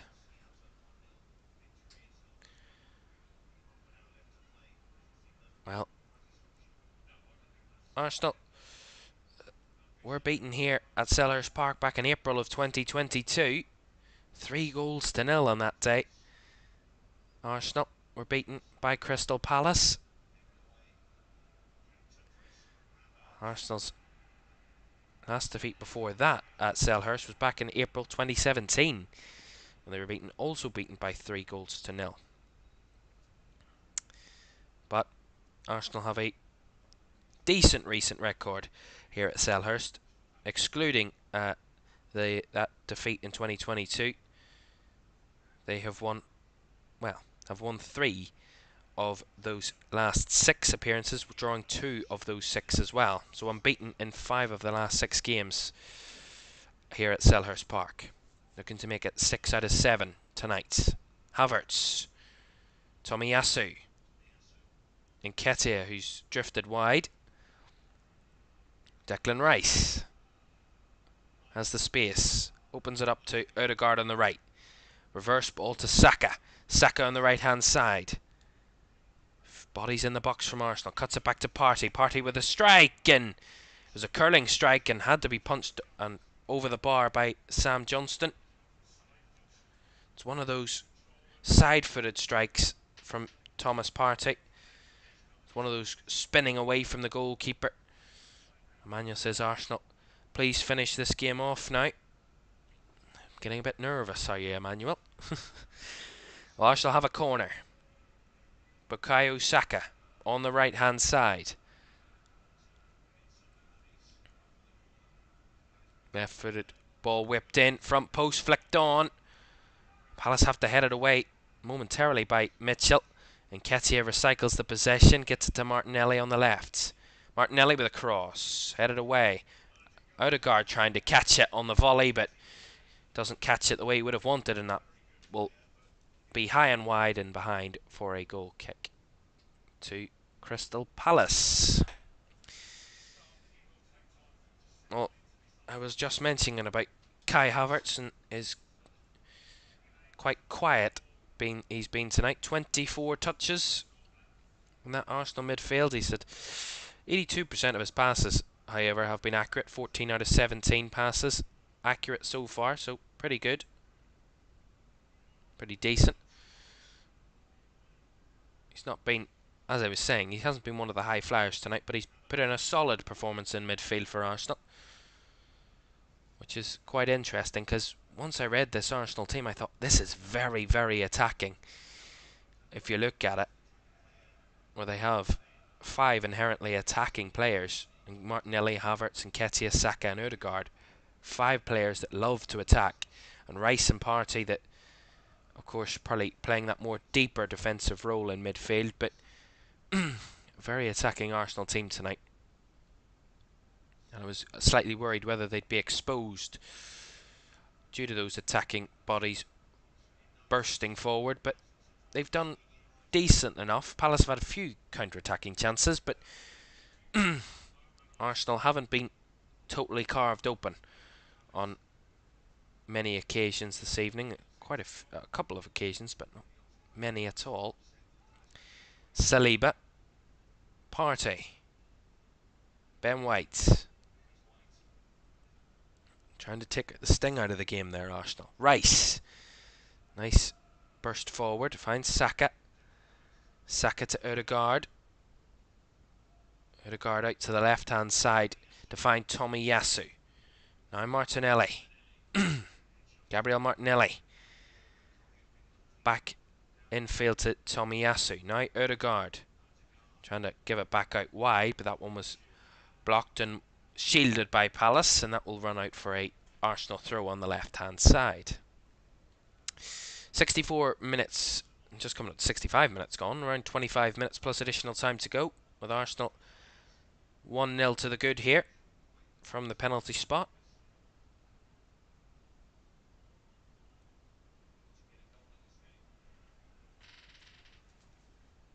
Well, the next goal will be huge if it comes. Palace, an equalising goal will be sensational for them. A second goal for Arsenal would surely put them in a very, very comfortable position and one step closer to the 3 points tonight. And just having a look at one of Palace's signings, a £26 million signing, Matheus Franca. He's not fit enough. I think he might be injured, it looks like, and that's why he's not involved tonight. He's sitting alongside a few other Palace players that aren't involved. Here's Martinelli, run down the left-hand side, cuts it back across. Eddie Nketiah, crowded out there. Nketiah, Havertz keeps it alive. Havertz with a strike and right across goal. He thought it could be dangerous. It just drifted wide of the right post. So nice run. Tomiyasu feeding in Martinelli. Martinelli cuts it back to find Nketiah. Nketiah crowded out initially. The ball drops to Havertz, who strikes right through the ball and ends up going further wide than it looked from the initial angle, but better from Arsenal. From open play. Now you dragged back there by Tomiyasu. And Tomiyasu, who's on a yellow card, and he will go here. He's gone. Takehiro Tomiyasu is sent off. A second yellow card. Well, I said that this has happened all weekend. Silly fouls that could get you a yellow card has got Takehiro Tomiyasu a second yellow. He knew he was on a yellow. He just dragged, just held Jordan Ayew slightly there. And stopping a counter-attack, you know, it could be a yellow card offence. Stopping a promising attack. Well, to be fair, there's actually not much in that. When we see the replay, Ayew goes down very, very weakly. I could see Tomiyasu being counted as quite unfortunate there. But he's being sent down the touchline and down the tunnel. Tomiyasu is off. So a second bookable offence for Takehiro Tomiyasu sees him leave the pitch. So a red card. Second yellow, which means a red. And Arsenal down to 10. Well, again, I just seen the replay. I'm not too sure about that. I think the referee's just got a bit excited there by that. Well, no Tomiyasu or Timber for their next game against Fulham. Who will Arsenal have to deputise at left back? They've no Granit Xhaka anymore to deputise in that position. And it's Gabriel that's going to be coming on in a few moments to help out defensively for Arsenal. So down to 10, and they have 22 minutes to try and hold on with one less player on the pitch for them. Doucouré, Lerma, now Eze, back to Jefferson Lerma, out to Anderson, now Ward on the right hand side. Here's Ayew up against Havertz. Jordan Ayew, nice skill, and he's dragged back this time by Jordan Ayew, and the free kick will go Crystal Palace's way. Ayew just having a slight discussion with the assistant on that side whether or not Havertz should be booked as well. To be honest, Kai Havertz's one on Ayew is probably more of a yellow card than Tomiyasu's, but yet yet he doesn't get a yellow card when Tomiyasu does. I think the referee's got that one wrong. So Gabriel is on for Arsenal, and he's replaced another Gabriel. Gabriel Martinelli has been taken off, so an attacking player sacrificed for an extra defender for Arsenal. A corner or free kick whipped in, and Ayew was there. Didn't get the right connection to it. The pace behind it wasn't there, and a decent enough catch for Aaron Ramsdale. Just didn't catch it right there, Jordan Ayew, from the delivery.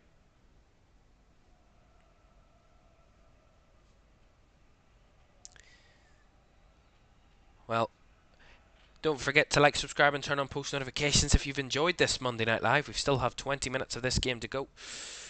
We will do a quick recap at the end of the game before we wrap up this evening. But I hope you've enjoyed this Monday Night Live. I have so far. So if you have enjoyed it, do hit that like button so I know that you might want more of these on a Monday night when there's a big game on. We will, of course, cover the big Premier League games as always, as we do.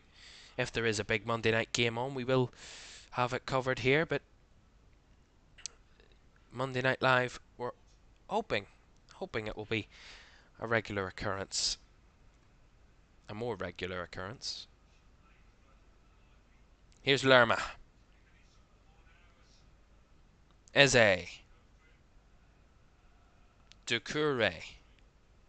Finds it to Joel Ward. Now out to the right is Ayew, who comes in field. Jordan Ayew, and that's cleared away by Arsenal. This might be the start of a bit of a dominant period here for Palace with the extra man. Here's Eze. Arsenal look to have dropped to a back five at the moment defensively. Here's Eze. Doucouré. Back to Eze. Palace getting more space. Here's Schlupp in the box. Pushed out. Eze again. Ebere Eze. Still in the box on the ball. Eze. Nice quick feet. Goes down. Eze. Referee says no penalty. Party's calling for a yellow card for diving. The referee will stop the game as VAR will have a look at that, I'm sure.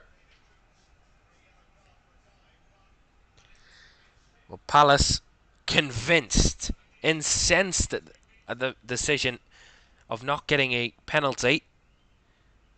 We'll say it again. It's Eze, quick feet past Rice. It goes down. It's quick footwork. I'll say it again. Gets past Rice.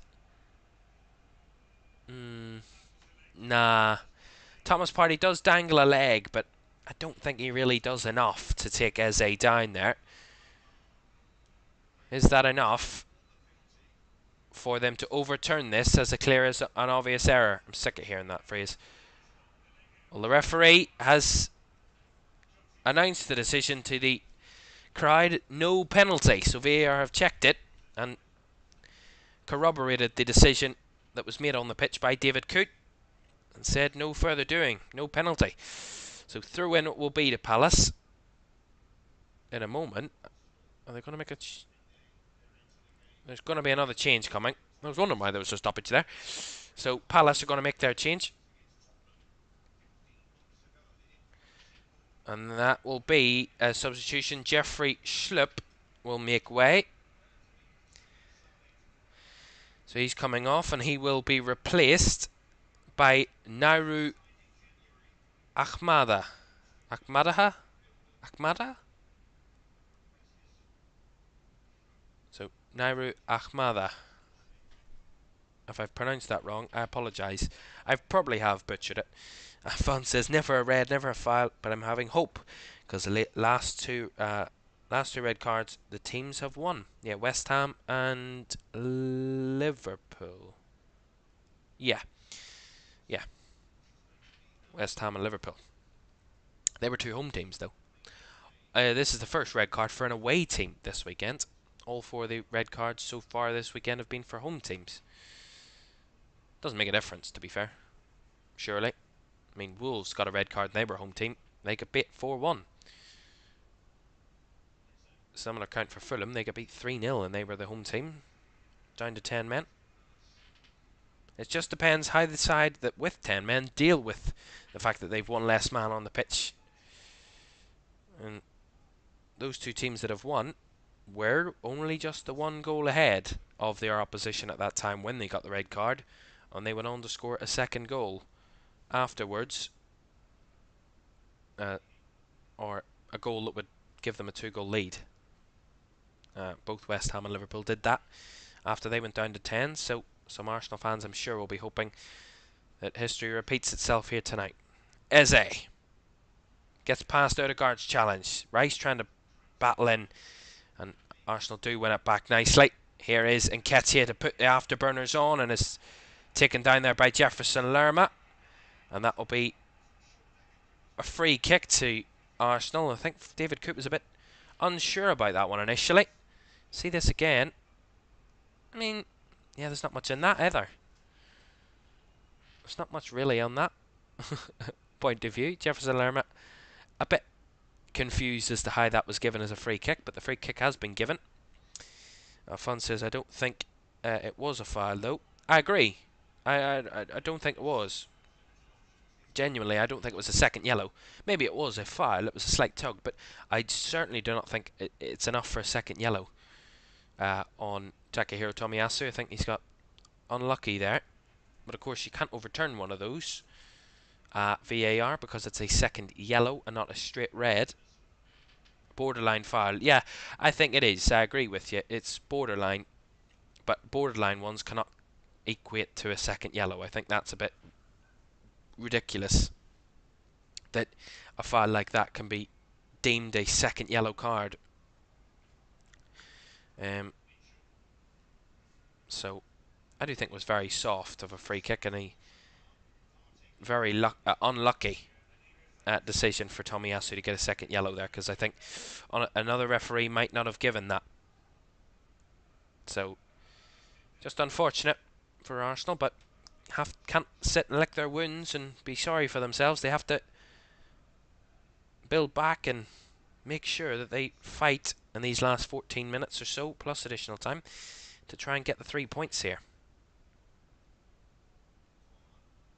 Here's Odegaard trying to force it forward. He's trying to get them into a good position there, but Eddie Nketiah was nowhere near the ball for Palace to recover. Looks a bit tired. Nketiah, maybe an attacking change for Arsenal would trying to help them out there with a bit of fresh legs, maybe a Trossard or a Nilsson, maybe even a Smith Rowe.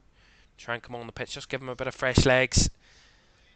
Keep control as Palace whip a ball in. It will run all the way through to Tariq Mitchell on the left. Lerma with a left-footed cross. Cleared away by White. Eze. And Palace keep the possession. Lerma. Low one. They're keeping the possession alive. Doucouré, that's nice. Here's Edouard. Mitchell with a cross. Cleared away by Saliba. And then the challenge on Eddie Nketiah there from Joachim Andersen will give Arsenal a bit of respite, as they will get that free kick. Fun says that's BS in my opinion, because if you can't overturn anything else, you should be able to check a second yellow, even if you can check the first yellow. I mean, yeah, I think that's been a controversial one previously about second yellow cards. If a referee gives a second yellow card and it's as blatant a mistake as a straight red, then why can't VAR check it and overturn it? It's a fair point. So whether that will change in the near future, we don't know, but who knows? The referees have to follow the rules that are set by IFAB and FIFA and all those bodies of the rules and what they can and can't intervene for VAR for. Well, Eddie Nketiah will be coming off after they got that foul for Arsenal, so Arsenal will make an attacking switch. Not so much of an attacking switch. He's brought on Jorginho as Eddie Nketiah's replacement, so maybe an extra body in midfield to help out. Maybe push Kai Havertz a bit further forward, maybe.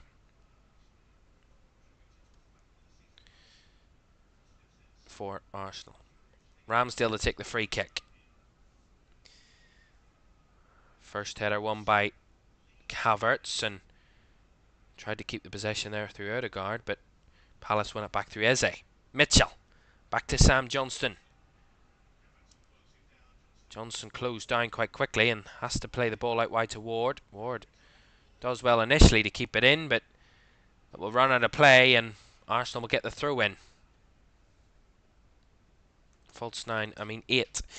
I think if Jorginho's coming on, Kai Havertz initially playing that deeper role in midfield, I think what Arteta's probably trying to do is push Havertz a bit further up with Saka, and maybe those two be the two attackers, and then he has a midfield solid base of a midfield of Jorginho and Rice and Odegaard.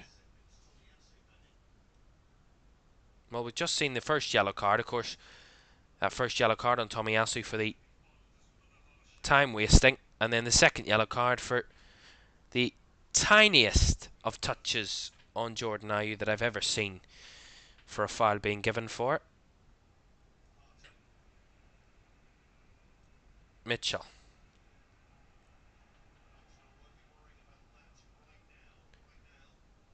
Guehi. 10 minutes plus additional time to go. Arsenal with this narrow 1-goal lead against Crystal Palace. And Crystal Palace have the extra man after Tomiyasu was booked twice in the game and was sent off. Mikel. Eze. Guehi. To Anderson. Back to Mark Guehi. Still goalless in that game between Granada and Rayo Vallecano in La Liga. 50 minutes gone in that one. Edouard trying to run all the way through, but that's cleared away by Arsenal. And now they can break slightly here with Rice. Is Saka on the left-hand side. Palace have a multitude of bodies back quite quickly. 7 bodies back in an instant for Palace, but at least Arsenal out of their own defensive third for a moment or two. Rice. Arsenal. Rice giving the ball away there. It's a poor one. It's a nice challenge from Ahamada. And Ayew fouled again by another Arsenal player, and it's Gabriel this time. Ayew's done a lot of those.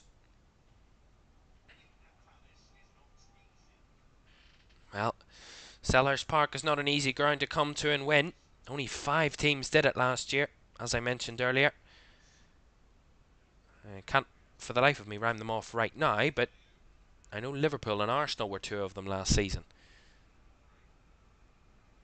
I know that much.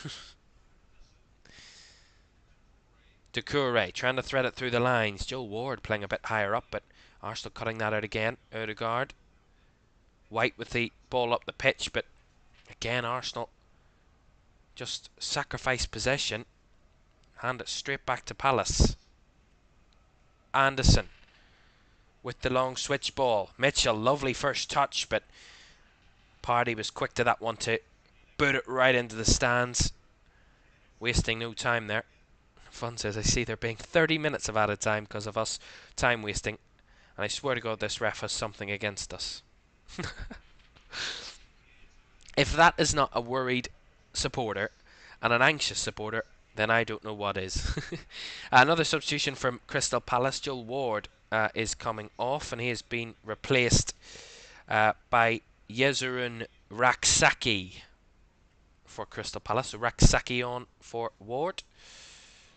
That's gone out of play off Martin Odegaard. So Palace throw. Mikel to Eze. Eze with the ball in. Headed away by Saliba. Kept alive by Lerma. Rice heads it away again. I'm just stressed. I don't blame you. Genuinely. I do everything but football. I mean, believe me, I felt it. You know, personally this weekend, with Liverpool going down to 10 men, my heart was in my mouth. And the fact of not being able to watch the game made it even worse. Made it even more nerve-wracking. Even when we were 3-1 up, I thought maybe we could still throw this away. Partey has put that one out for a corner on the left-hand side. Yeah, I mean, genuinely, I was actually quite scared. I've seen it too many times last season. Liverpool having a comfortable lead and then throwing it away. Is it true Chelsea got Lavia? Yes. Romeo Lavia wasn't involved for Chelsea yesterday, but according to Mauricio Pochettino, he just wasn't ready enough, ready in time for the game, whatever that means. Hodgson Edouard. Doucouré. Nice cute football. Edouard held off just about there by Arsenal, but Palace growing ever more threatening as the minutes go on. The clock ticks down and time starts to run out for Palace. They try and force an equalising goal, but they have the quality on the pitch to try and force it against Arsenal. It's about Arsenal trying to hold strong and hold firm defensively. Partey puts that one straight out of play for a throw-in. Well, don't forget we have more Premier League football to come. Another London derby to kick off match week 3 on Friday night as Chelsea host Luton Town on Friday evening. Luton's first Premier League game was a 4-1 defeat away at Brighton. We'll be hoping that they do a bit better against Chelsea at Stamford Bridge on Friday night. Just seeing a replay of a very good chance for Palace. It's whipped in by Mikel, and Hodgson Edouard with a free header. How he doesn't get it on target is baffling. He should do so much better. He heads it right across goal and well wide of the right hand post, bound for a goal kick, but that's a let off for Arsenal and a massive chance missed for Crystal Palace. As the long ball up the pitch, Lerma trying to battle to win the ball back as Havertz goes down, wanting a free kick, but the referee plays on. Anderson, as Havertz is back on his feet now. Arsenal readying another 2 changes. We'll get information of that in the next break of play. Doucouré. Anderson. Back to Mark Guehi. 4 minutes plus additional time to go. Crystal Palace 0, Arsenal 1. And Arsenal down to 10. Guehi. Mitchell. Mitchell looking for another cross. Blocked this time by Partey, and they clear it away. Half clear at Arsenal. As Guehi's back on the ball. Now to Anderson. Out to the right hand side is Raksaki. Linking up nicely with Ayew. Then to Raksaki on the right hand side. Raksaki with a cross blocked. Ayew on the edge. Odegaard getting a challenge in there, but Havertz can't keep it. Palace win it back. Anderson. Long ball. Switching it. Finds it to Mitchell on the left. Mitchell into the box. Here's Jordan Ayew. Ayew with a cross right across, and Arsenal have bodies there in the box right in front of their goal to scramble it away. They're getting closer and closer, Palace.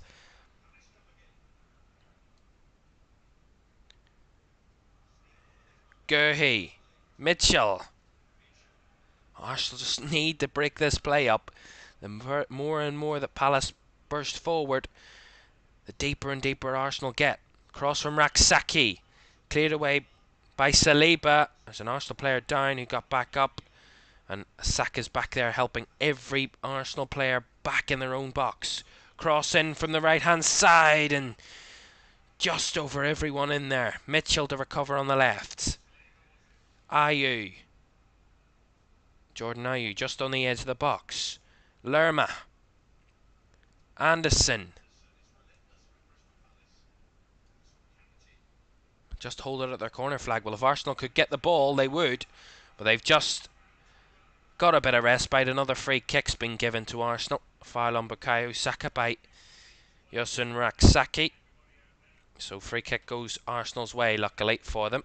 And they will make a double change then. It will be Zinchenko and Kivior, I think, that are coming on. It looks like. So more defensive help to come for Arsenal. Just wondering, you know, how there is come on you Gunners. Is there anything for Liverpool? If so, what is it? Or is it just come on you Reds? Come on you Reds, yeah. Redmen. Come on you Redmen. I mean, it all depends. But come on you Reds mainly the one. Or come on Reds probably would be more like it. We've got quite a few songs to help us out with that. I'm sure Arsenal do as well. I do think Arsenal have quite a few chants. That's how you know a club with history. Rice. As Arsenal get a bit of respite, they have made those changes. Kivior and Zinchenko onto the pitch. Saka has come off for Kivior and Zinchenko on for Odegaard. So Odegaard and Saka off, Zinchenko and Kivior on. Red Army. I don't think that is Liverpool. Red Army. Is it? No, definitely. It can't be. If it is, I've never heard that one. But fair enough. Rice. Jorginho. Arsenal having a bit of the ball now. Rice. Partey. Jorginho. It's important that Arsenal keep as much of the possession in these last few moments as possible to hold on. Nice from Arsenal. Havertz just caught in possession there. As we have surpassed the 90 minutes. And we will have, just waiting on the fourth official confirming, 7 additional minutes. 7 minutes at the end of the half. For Arsenal to hold on and Palace to try and force an equalising goal. Well, they had a late equaliser against Manchester United at Selhurst Park last season. Crystal Palace. It was a wonderful free kick goal that got them a point on that day against a big team in red. Kivior. Zinchenko. And that's nice by Ahamada to win it back, but the challenge is late there from, I think it's Cheikhtoure. It is. The challenge is quite late there, and he will get the yellow card. Arsenal will get the free kick. That's a foul on Kai Havertz again. Now we'll close that poll now. The last few moments there. 72% predicting an Arsenal win. So we will see. We are still playing. Arsenal have a free kick then. Take the sting out of the game. Try and run the clock down as much as possible. Mikel Arteta's team.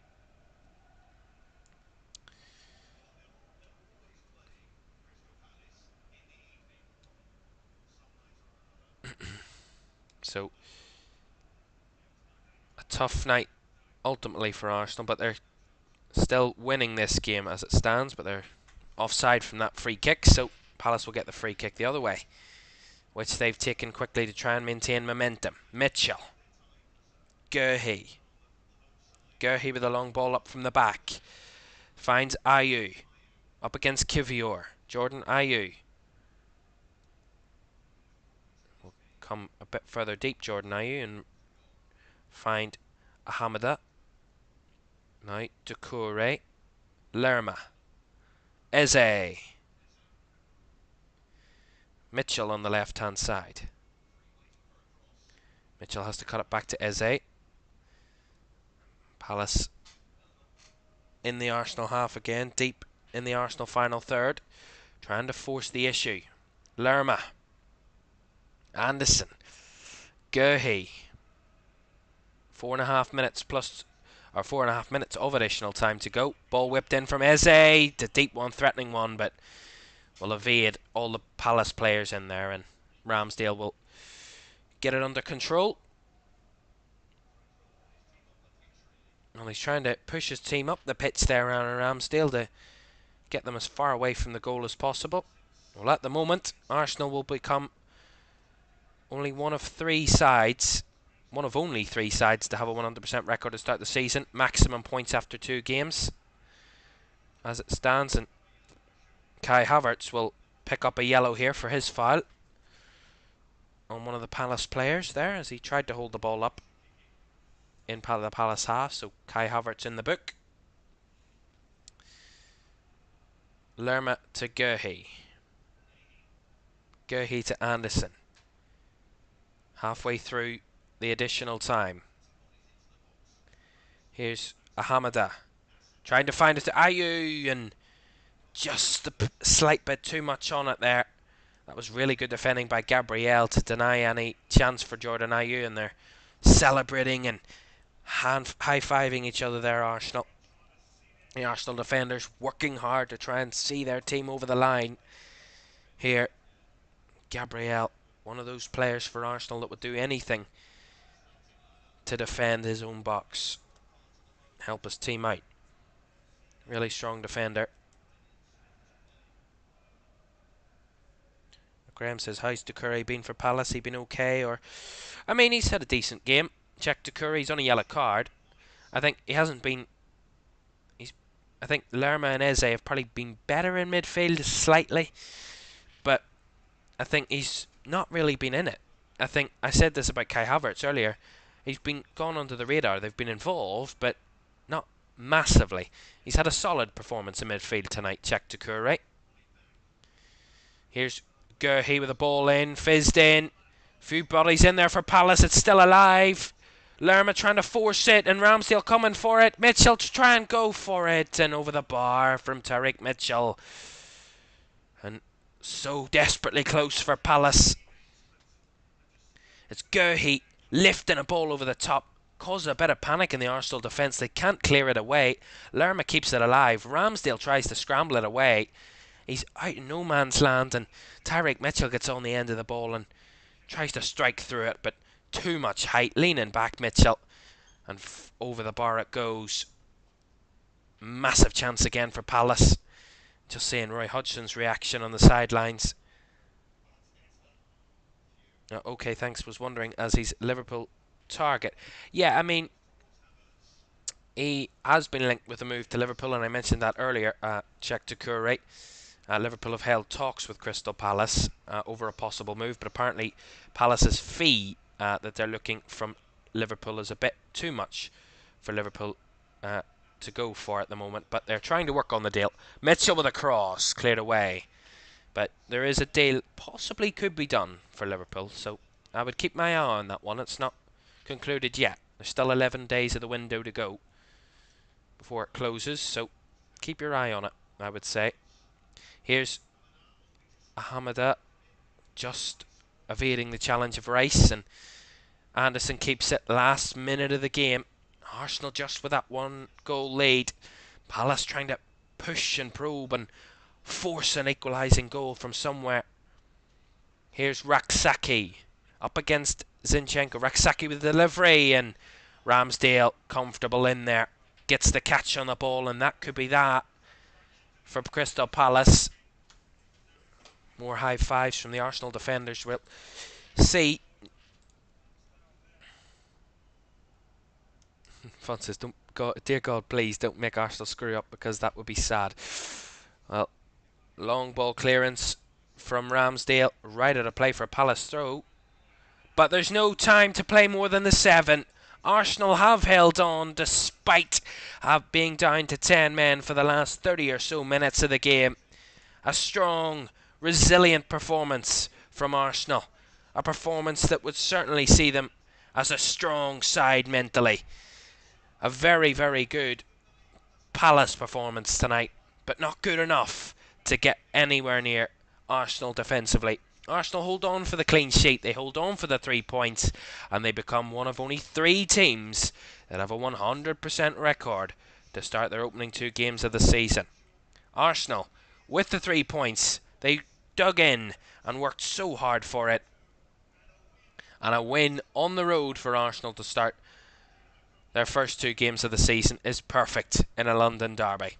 Very, very good from Arsenal. They had to work so hard in those last 30 minutes to get there, but they did get over the line. They did finish it off, and that is a very, very good result for Arsenal. That's a really, really good result for the Gunners. Well, this is Monday Night Live. We're going to be wrapping up in a couple of moments, but just reaction to that full-time result of Arsenal getting that 1-0 win over Crystal Palace. A really, really good result for Arsenal. A hard-fought win.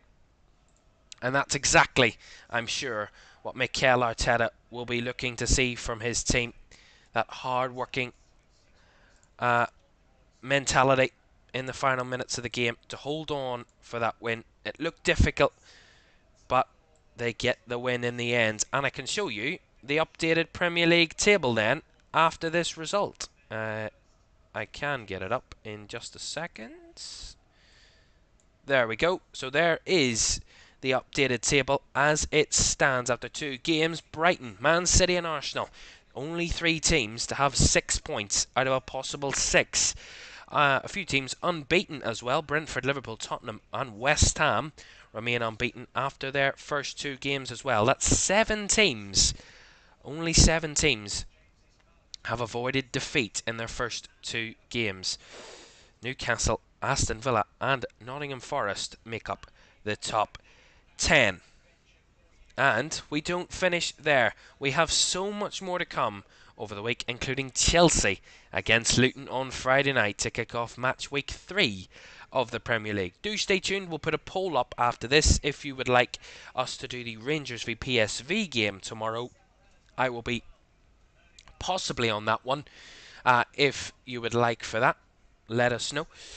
We will have that poll up right after this stream, and let us know for that. We also have so much more to come in terms of different types of sport. We have the NFL here on LFS to come in September with the kickoff game between the Detroit Lions and the Kansas City Chiefs. That'll be early hours of the morning in the UK. It'll be a late one for me, but I'll be looking forward to that one. But that is it for the very first Monday Night Live of the season. I hope you enjoyed it. I certainly did. And we will be back with more Premier League football to start off next weekend as well here on LFS. But a Premier League weekend that has certainly been so exciting. We will be back with more of that next weekend. Hopefully more exciting results as well. But from Selhurst Park tonight, it's a big result for Arsenal. A big 3 points. Going down to 10 men. Odegaard's penalty got them over the line to get their 3 points tonight in South London. Full-time score from Selhurst Park: Crystal Palace 1, or Crystal Palace 0, Arsenal 1. Thanks very much for joining us on Monday Night Live, and we'll be back with more live football very, very shortly. Have a very good evening.